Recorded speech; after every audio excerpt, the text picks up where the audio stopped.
सेनापति नील ने समुद्र के उत्तर तट पर वानरों की सेना ठहराई। मैंद और द्वैध सेना की रक्षा करते हुए उसके चारों ओर घूमने लगे।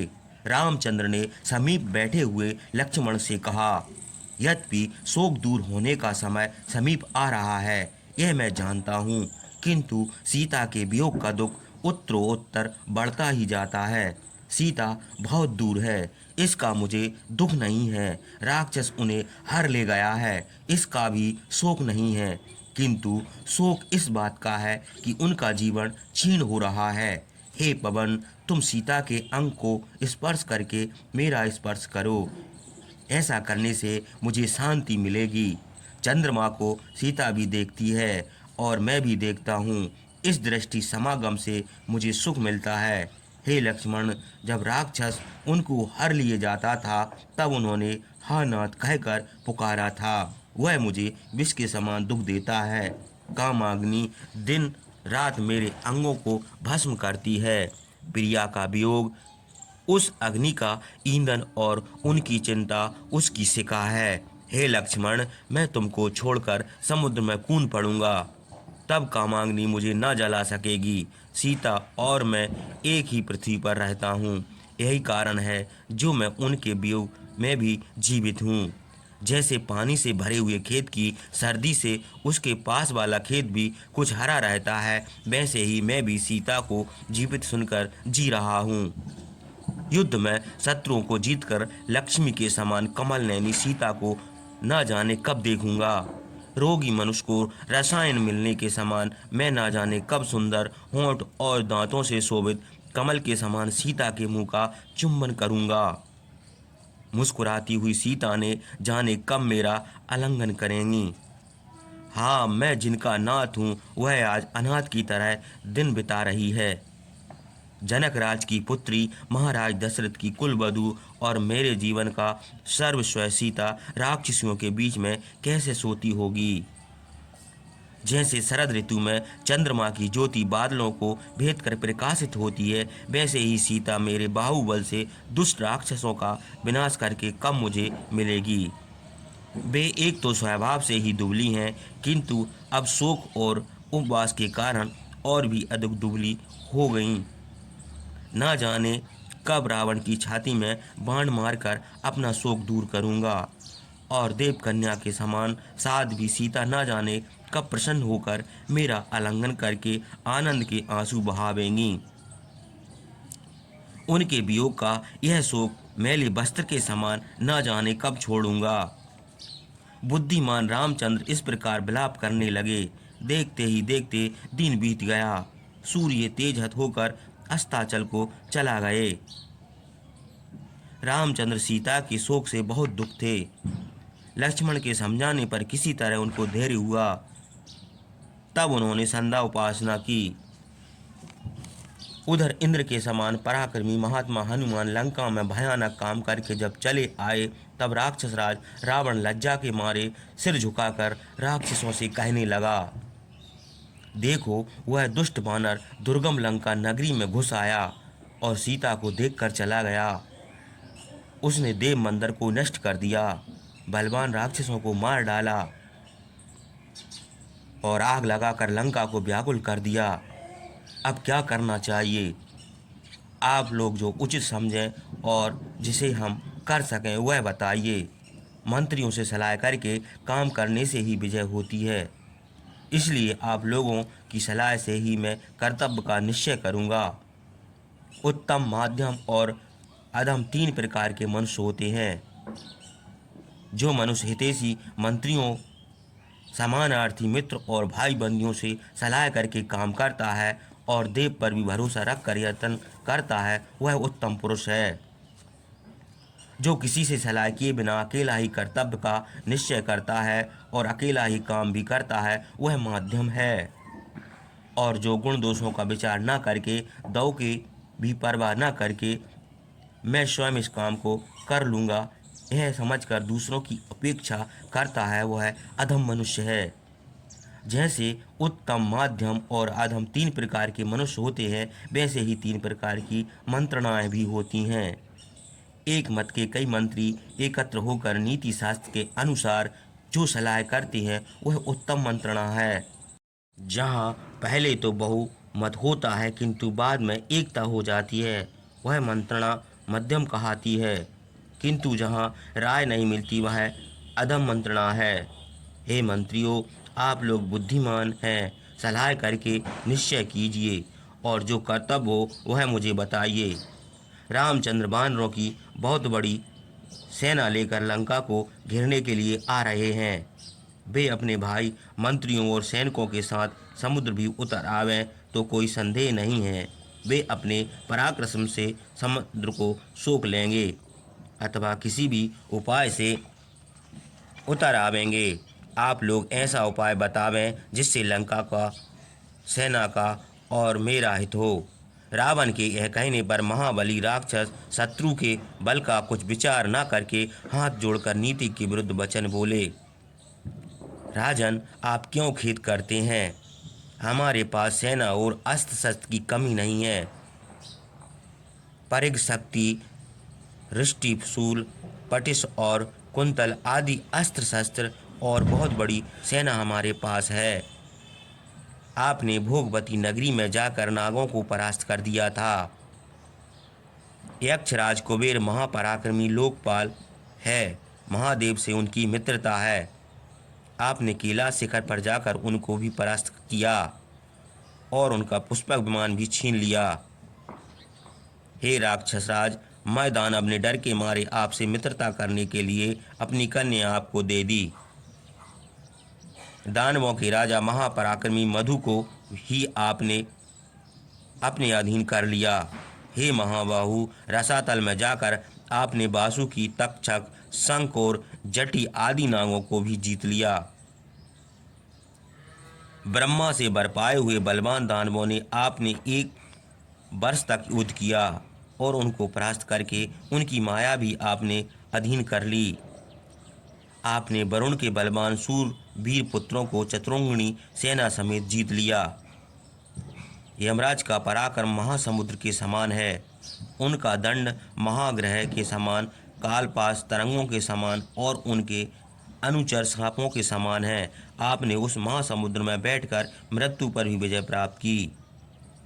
अधिक क्या कहें, आपके युद्ध से तीनों लोग संतुष्ट हो गए हैं। पूर्व समय में इंद्र के समान पराक्रमी क्षत्रिय पृथ्वी पर थे। रामचंद्र बल, वीर्य और उत्साह में उनके समान नहीं है। आपने उन दुर्जय क्षत्रियों को परास्त कर दिया था, फिर रामचंद्र से क्या डर है? महाराज, आपको कष्ट उठाने की आवश्यकता नहीं है। आप बैठे रहें, अकेले इंद्रजीत वानरों की सेना का विनाश कर देंगे। उन्होंने यज्ञ करके महादेव से दुर्लभ वर प्राप्त किया है। समुद्र के सामने देवताओं की सेना को मत कर देवराज इंद्र को बांध लाए थे। शक्ति और तोमर उस सेना समुद्र के मत्स्य थे। खड़ग आदि अस्त्र शस्त्र उसकी सेवार, हाथी उसके कछुए, घोड़े उसके मेढक, आदित्य और रुद्र उसके मगर और घड़ियाल, मरुत और वसुगण उसके भयानक सांप, हाथी, घोड़े और रथ आदि उसका अगाध जल तथा पैदल सेना उसका तट था। राजन, ब्रह्मा के कहने से उन्होंने संबर और वृत्तासुर को मारने वाले देवताओं के पूज्य इंद्र को छोड़ दिया था। तब वे स्वर्गलोक को चले गए थे। महाराज, आप इंद्रजीत को इस काम के लिए भेज दीजिए। वे वानरों की सेना सहित रामचंद्र को मार डालेंगे। साधारण मनुष्य इस साधारण व्यक्ति की ओर ध्यान देना आपको उचित नहीं है। रामचंद्र अवश्य मार जाएंगे, इसमें संदेह ना कीजिए। सेनापति प्रस्थ हाथ जोड़कर बोला, महाराज, मैं युद्ध में देवता, दानव, गंधर्व, पिशाच, पक्षी और नागों को भी परास्त कर सकता हूँ, तो फिर मनुष्यों की क्या गिनती है। जब हनुमान लंका में आकर अशोक वाटिका को उजाड़ गया, उस समय हम लोग निश्चिंत होकर भोग विलास कर रहे थे। यदि सावधान होते तो हनुमान यहाँ से जीवित न जाने पाता। जो हुआ सो हुआ। अब यदि आप मुझे आज्ञा दें तो मैं पृथ्वी भर के वानरों का विनाश कर दूं। राजन, मैं अकेला ही राक्षसों की रक्षा करूंगा, आप निश्चित रहें। सीता को हर लाने के कारण आपको कुछ भी दुख ना मिलेगा। उसके बाद दुर्मुख नाम का राक्षस कुपित होकर बोला, हनुमान ने हम लोगों को जो अनादर किया है उसे हम सह नहीं सकते। उस वानर ने इस नगरी का, आपको और आपके अंतःपुर का अपमान किया है। यदि मैं अकेला ही जाकर वानरों को मार डालूंगा, समुद्र, आकाश अथवा रसातल में छुपने पर भी जीवित न छोड़ूंगा। महापराक्रमी वज्रदंष्ट मांस और रुद्र लगा हुआ परिध उठाकर बड़े क्रोध से बोला, राम, लक्ष्मण और सुग्रीव को जीवित छोड़कर बेचारे हनुमान को मारने से क्या लाभ है। आज मैं परिध लेकर अकेला ही लक्ष्मण और सुग्रीव समेत रामचंद्र को मारकर वानर सेना को तितर बितर करके लौटूंगा। राजन, मेरी बात सुनिए। जो पुरुष उपाय करने में कुशल होता है वही शत्रुओं को परास्त करता है। यद्यपि इच्छा अनुसार रूप धारण करने वाले हजारों वीर राक्षस मनुष्य का रूप धारण करके रामचंद्र के पास जाएं और उनसे कहें कि आपके भाई भरत ने हम लोगों को युद्ध में सहायता के लिए आपके पास भेजा है। तब रामचंद्र उन लोगों को लेकर लंका को चले देंगे। वे मार्ग में ही उन पर आक्रमण करें और आकाश में जाकर अस्त्र शस्त्र तथा पत्थर आदि बरसाकर वानरों की सेना को मार डालें। यदि राम और लक्ष्मण छल करके इस तरह लाए जाएं तो अवश्य उनका वध किया जा सकता है। उसके बाद कुंभकर्ण का पुत्र महापराक्रमी निकुंभ कुपित होकर कहने लगा, तुम लोग महाराज के पास निश्चित बैठे रहो, मैं अकेले ही राम, लक्ष्मण, सुग्रीव, हनुमान और अन्य सब वानरों को मार डालूंगा। पर्वताकार वज्रहनु नाम का राक्षस क्रोध के मारे ओंठ काटता हुआ बोला, तुम लोग निश्चित होकर अपना काम करो, बारुणी मदिरा पियो और क्रीड़ा करो। मैं अकेला ही राम, लक्ष्मण, सुग्रीव, अंगद और हनुमान आदि वानरों को मारूंगा और उनकी सेना को खा लूंगा। उसके बाद महाबलवान सभी राक्षस क्रोध से खड़े हुए और रावण से कहने लगे, राजन, आज हम लोग राम, लक्ष्मण और सुग्रीव को मार डालेंगे। लंका का अपमान करने वाले हनुमान भी जीवित ना बचेगा। तब बुद्धिमान विभीषण ने उन सबको समझा कर बैठाया और हाथ जोड़कर रावण से कहा, हे तात, साम, दान और भेद, इन तीनों उपायों से जब काम न चले तब पंडितों ने युद्ध करने का निर्देश दिया है। जिस समय शत्रु असावधान हो, देव की कोप से किसी विपत्ति में पड़ा हो अथवा शत्रुओं ने उस पर आक्रमण किया हो, उस समय उस शत्रु पर पराक्रम दिखाना चाहिए। किंतु रामचंद्र असावधान नहीं है। वे बलवान, दुराघर्ष, क्रोध को जीते हुए और विद्याभिलाषी हैं। तुम लोग कैसे उनको जीतने की आशा करते हो? विचार कर देखो, हनुमान अपार समुद्र को लांघ कर यहाँ चला आया। पहले कौन इस बात का अनुमान कर सकता था? हे राक्षसों, रामचंद्र का बल अपारमित है। बिना समझे किसी की उपेक्षा करना बुद्धिमान पुरुषों का काम नहीं है। देखो, रामचंद्र ने राक्षस राज का क्या उपकार किया। ये जनस्थान से उनकी स्त्री को क्यों हल्लाए? उदंड राक्षस खर ने राम के साथ जैसा उत्पात किया वैसा उसे फल मिला। इसमें रामचंद्र का क्या दोष है? सभी लोग अपनी शक्ति भर प्राणों की रक्षा करते हैं। घर के सामने से ही राक्षस राज को रामचंद्र के ऊपर क्रोध आया और उनकी स्त्री को हर लाए, किंतु यह काम बहुत निंदनीय है। इनके इस दोष से हम लोगों का सर्वनाश हो जाएगा। मैं बार बार कहता हूँ, सीता को वापस कर देना ही अच्छा है। रामचंद्र बलवान और धर्मात्मा हैं, अकारण उनसे शत्रुता करना उचित नहीं है। इसलिए उनकी स्त्री उनको दे देना चाहिए। जब तक रामचंद्र तीक्ष्ण बाणों से, घोड़े, हाथी और रत्नों से परिपूर्ण लंका का विध्वंस नहीं कर देते, जब तक वानरों की सेना लंका को घेर नहीं लेती, उसके पहले ही उनकी स्त्री को दे दीजिए। नहीं तो सूरवीर राक्षस और लंका नगरी का विनाश हो जाएगा। मैं आपका भाई हूँ, आपसे प्रार्थना करता हूँ, सत्य और हित की बात कहता हूँ, मेरी बात मान लीजिए।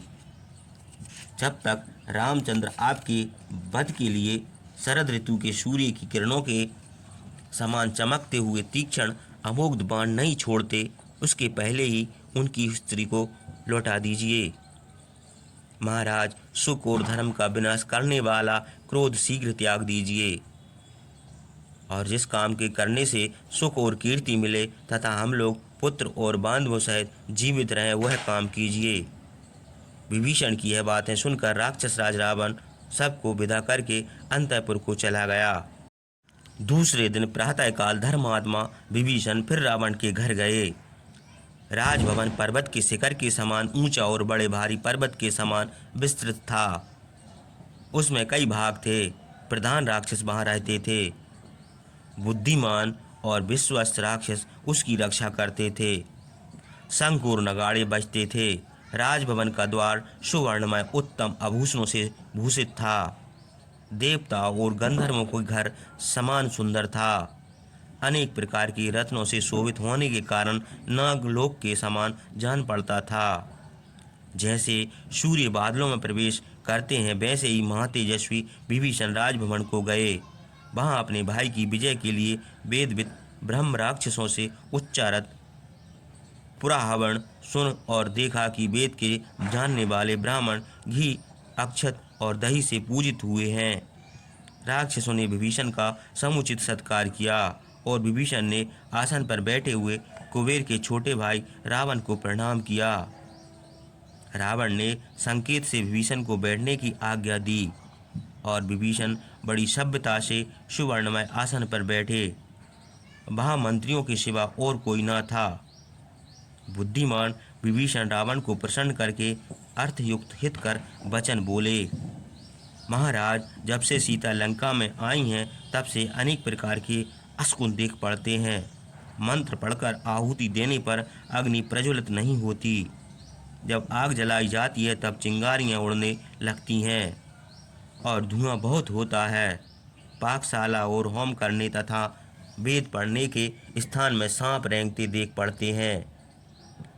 होम की सामग्रियों में चिंटी दिखाई देती हैं।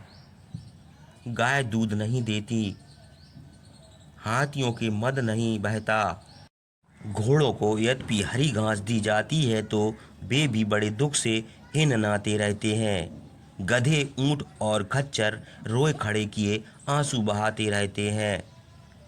दवा करने पर भी स्वस्थ नहीं होते।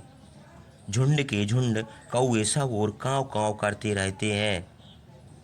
विमानों के ऊपर कौओं के झुंड मंडराते हैं। घरों के ऊपर गिद्ध उदास बैठे रहते हैं। सुबह और शाम को लंका के इर्द गिर्द सियारनें बोलती हैं। कुत्ते और सियार लंका के फाटक पर चिल्लाते हैं। उनका शब्द बड़ा कठोर होता है। हे वीर, इन अशकुनों की शांति का एक ही उपाय है कि रामचंद्र को उनकी स्त्री दे दीजिए। महाराज, यदि लोभ या मोह से कोई विरुद्ध बात मुंह से निकल गई हो तो उसे क्षमा कीजिए। यह जो अशगुन देख पड़ते हैं, उनका फल लंका के राक्षसों और राक्षसियों को भोगना पड़ेगा। यद्यपि आपके मंत्रियों में कोई भी ऐसा सलाह नहीं देता, किंतु मैं जैसा देखता और सुनता हूँ उसी के अनुसार कहता हूँ। अब आप जो उचित समझें वह कीजिए।